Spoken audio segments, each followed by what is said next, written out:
qu'il faut mettre à jour, comme nous mettons à jour nos téléphones, nos tablettes et nos gadgets électroniques.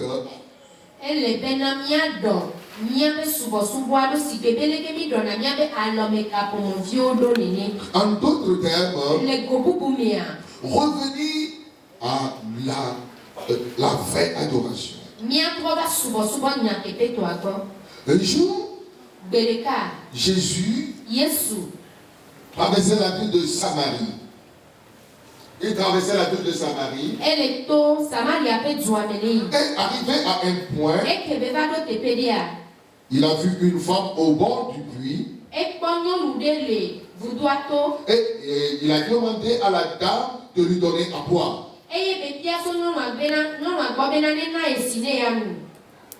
Et la femme et Jésus parlaient et discutaient. Parce que les Samaritains et les Juifs ne s'entendaient pas. La femme lui demandait, comment toi Jésus va me demander à moi Samaritaine de te donner à boire?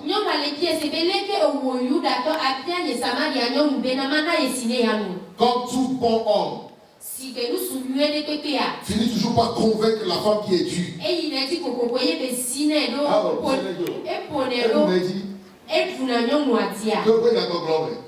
Amen. Donc Jésus a convaincu la Samaritaine. Et Jésus lui a dit, maintenant que tu es convaincu, parle-moi de toi. La femme lui dit, oui,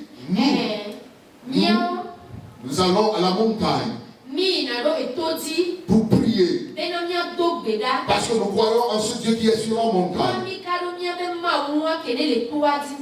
Jésus lui dit, l'heure est venue. L'heure est venue. En d'autres termes, ce que vous faisiez, vous devez le mettre à jour. Ce que vous faisiez est révolu. Ce que vous faisiez n'est plus d'actualité. L'heure est venue où les vrais adorateurs adoreront le Seigneur. En d'autres termes, les vrais adorateurs n'adoreront que le vrai Dieu. Les vrais adorateurs adoreront le Seigneur en esprit et en vérité, qui est la vérité. La fin dernière, j'ai dit, Jésus dans sa prière, il a dit, or la vie éternelle,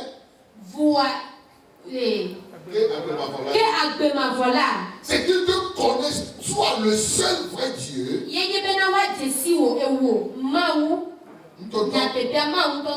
Alléluia. Cela veut dire, s'il y a le vrai Dieu, donc il y a aussi les faux dieux. Et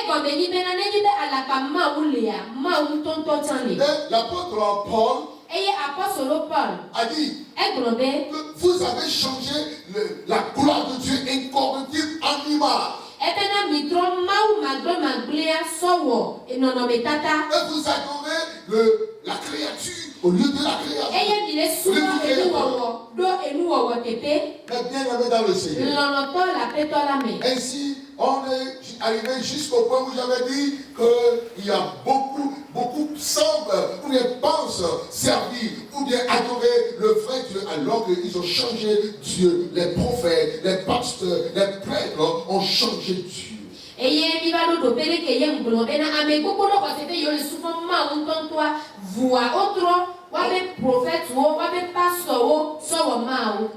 Mais où est Dieu? Où est le vrai Dieu? Le vrai Dieu est en chacun d'entre nous. Il est dans notre conscience. Ah, Dieu est un esprit. On ne peut pas le voir. Il est Dieu. Il est grand. Il fait des choses redoutables. Alléluia. Amen. Dès qu'il est invisible, il crée des choses visibles. permet des choses visibles de se manifester. Mais bien aimé dans le Seigneur. Maintenant, aujourd'hui, on continue. Romains chapitre 1, verset 25. Ceux qui se croient sages, plus intelligents que les autres, ils ont crié Dieu pour eux.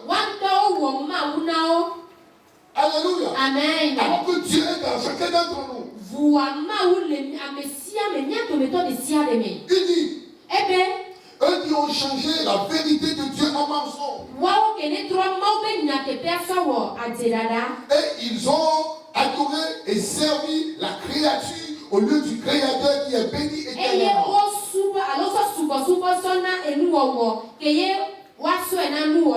Amen. Amen. Amen. Amen. Bien-aimé, écoutez-moi. Si tu me suis vraiment, lève-toi, je vais voir si tu me suis. Alléluia. Amen. Des fois, Dieu permet certaines choses, ou bien il fait certaines choses pour monter sa gloire. Mais toutefois, l'homme change ce qu'il a fait à un objet d'adoration. Hello. Écoutez, nous devons servir le vrai Dieu. Le vrai Dieu est unique. Le vrai Dieu est seul. La Bible déclare, écoute, ô Israël, l'Éternel ton Dieu, et il est Dieu seul, un. Mipa, écoutez-moi ce matin. Le vrai Dieu n'est ni dans les bois, ni dans les eaux. Il n'est dans les îles, ni dans les bars. On ne peut jamais le transporter. Il n'est pas quelque part où nous pouvons visiter et le voir. Il n'est ni sur les montagnes ni dans les vallées. Il n'est ni dans le vent ni dans le feu. Il est un esprit. Il est le Saint-Esprit. Il vient et nous visite. Il se manifeste des fois. Mais bien aimé, quand on prie, il écoute et il exauce. C'est lui le vrai Dieu.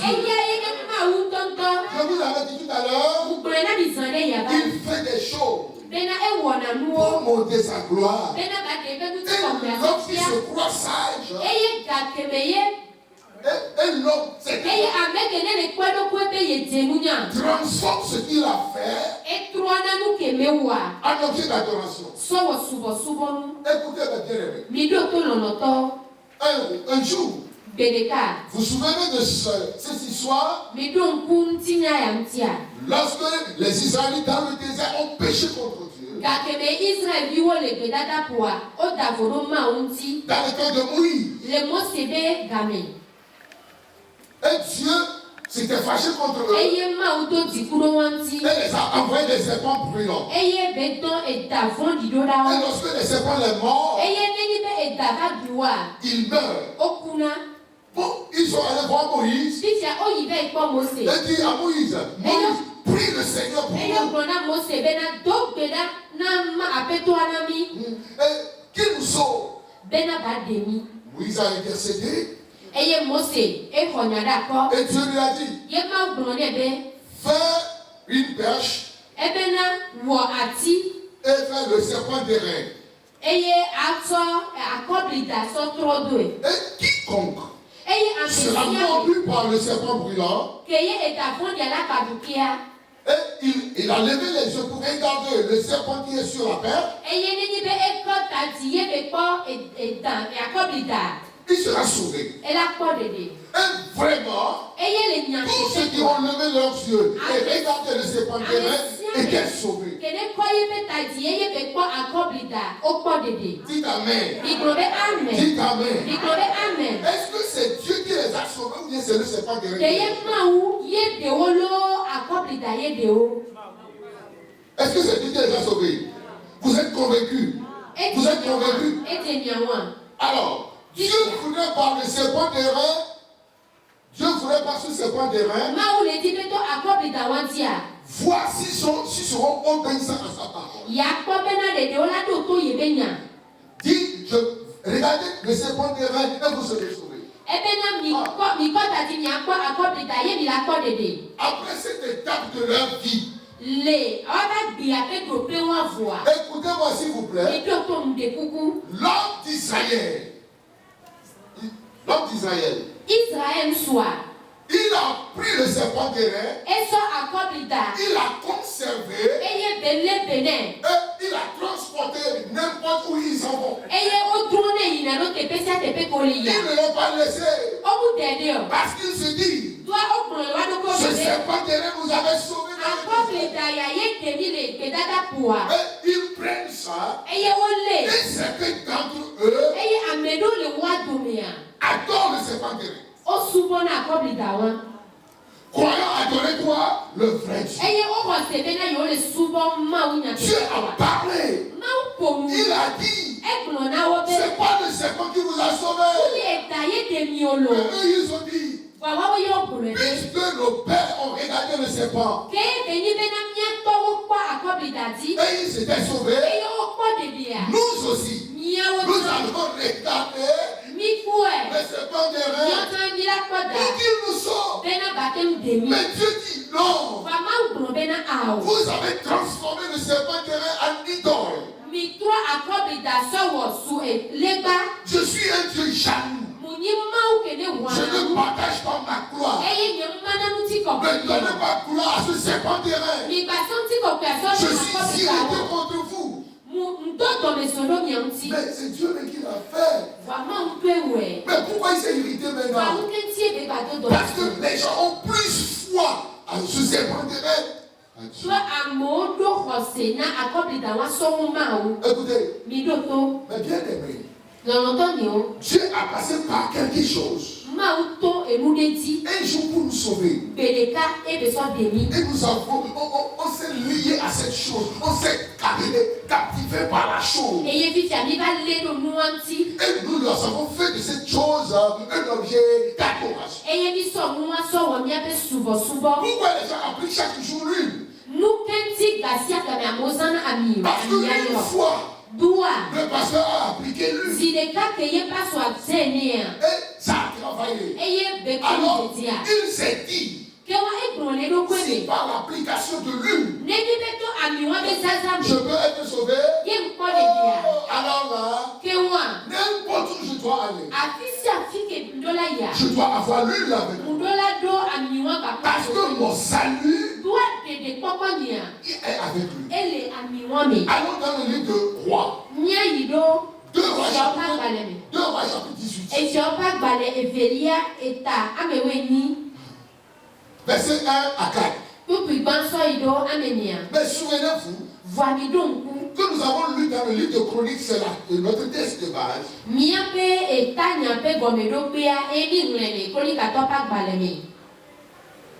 2 Chroniques, chapitre 15, le verset 3. Il dit, pendant longtemps, il n'y avait pas de vrai Dieu en Israël. Vous allez comprendre. Et il n'y a pas de sacrificateur qui enseigne. Et il n'y avait pas la loi. Alors Dieu s'est irrité contre eux. Le verset 4 dit, ils se sont retournés à l'Éternel dans leur détresse et Dieu les a sauvés. Dites Amen. Maintenant 2 Rois 18. Verset 1 à 4. Lis ma soeur. Amen. Amen. Amen. Les Israël qui a osé, elle a dit peuple et tolière là. Misiki a eu la fia Achaz et Zufia. Et pour peuple